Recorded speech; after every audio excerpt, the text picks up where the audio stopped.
श्री राधा कृष्णाय नमो नमः।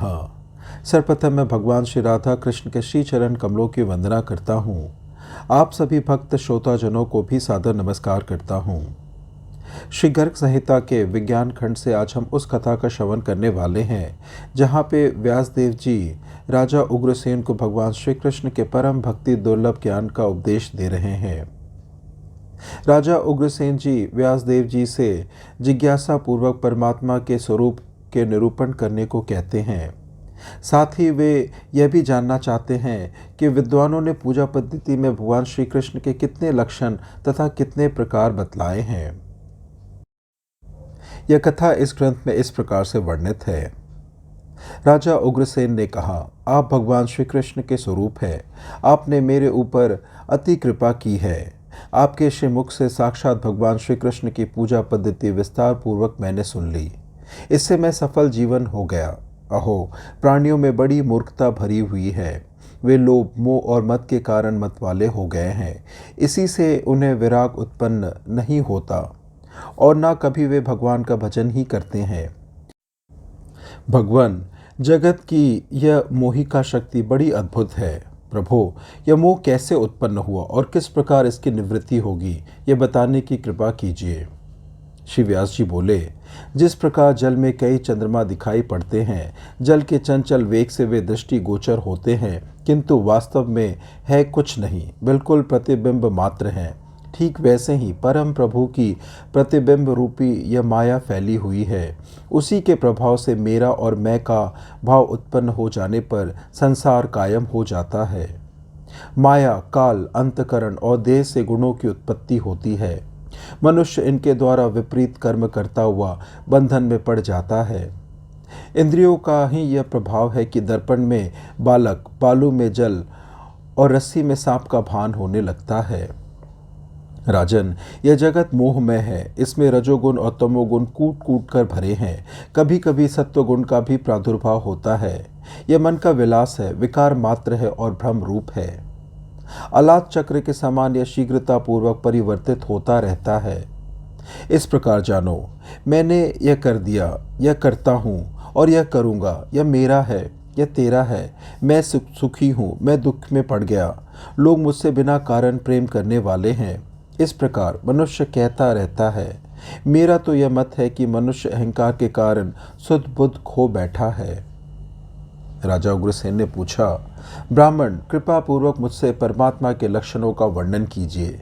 साथ ही यह भी बताइए कि विद्वानों ने पूजा पद्धति में भगवान श्री कृष्ण के लक्षण कितने प्रकार के बतलाए हैं। श्री व्यास जी बोले, सनातन प्रभु जन्म और मरण से रहित हैं। शोक और मोह उनके पास भी नहीं फटकते। युवा अवस्था तथा बुढ़ापा आदि का कोई भेद उनमें नहीं है। अहंकार, मद, दुख, सुख, भय, रोग, क्षुधा, पिपासा, कामना, रति और मानसिक व्याधि, इनके वे अविषय हैं। मुनीश्वरों ने जिस आत्मा को पहचाना है वह निरीह है, बिना देह का है, सर्वत्र उसी की गति है। वह अहंकार शून्य है, शुद्ध बल है, उसमें सभी गुण रहते हैं। वह स्वतः सबसे परे है, निष्कल एवं स्वयं मंगल रूप है और ज्ञान का साकार विग्रह है। वह आत्मा इस जगत के सो जाने पर भी जागता रहता है। यह देहधारी मनुष्य उसे नहीं जानता, किंतु वह सबको जानता रहता है।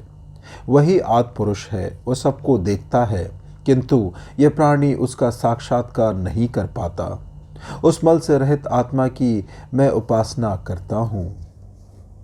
जिस प्रकार घट से आकाश, काष्ठ से अग्नि एवं धूल से पवन व्याप्त नहीं होता तथा रंगों से स्वच्छ स्फटिक मणियों में किसी प्रकार की विरूपता नहीं आती, ठीक वैसे ही यह सनातन पुरुष गुणों के रहते हुए भी उनसे लिपायमान नहीं होता।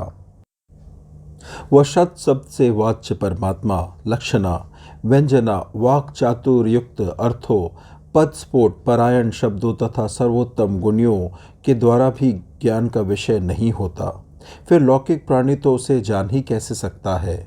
भूमंडल पर उसे कितने लोग कर्ता, कितने कर्म, कितने काल, कितने परम सुंदर तथा कितने विचार कहते हैं, परंतु वेदांतिगण तो उसे ब्रह्म ही कहते हैं। उस पर ब्रह्म को काल से उत्पन्न होने वाले गुण स्पर्श नहीं करते। माया, इंद्रिय, चित्त, मन, बुद्धि और महतत्व भी उसका ग्रहण नहीं कर सकते। वेद वर्णन नहीं कर पाता तथा अग्नि में चिंगारी की भांति उसमें सभी प्राणी विलीन हो जाते हैं। वही परमात्मा सर्वोपरि विराजमान है, जिन्हें संत जन हिरण्यगर्भ, परमात्मा तत्व और भगवान वासुदेव कहते हैं। उन्हीं श्रेष्ठतम देव के स्वरूप का विचार करके मोह छोड़कर आसक्ति रहित होकर विचरे। जिस प्रकार एक ही चंद्रमा अनेक जल पात्रों में अलग अलग दिखता है तथा एक ही अग्नि अनंत काष्ठों में वर्तमान है, उसी प्रकार एक ही परम प्रभु भगवान अपने द्वारा बनाए हुए विभिन्न जीवों के भीतर एवं बाहर विराज करते हैं। जिस प्रकार सूर्योदय हो जाने पर रात्रि संबंधी अंधकार नष्ट हो जाता है और घर की वस्तुएं मनुष्यों को दृष्टि गोचर होने लगती है, ठीक वैसे ही ज्ञान का प्रादुर्भाव होते ही अज्ञान रूपी अंधकार भाग जाता है। फिर तो शरीर में ही मनुष्य को ब्रह्म की उपलब्धि हो जाती है।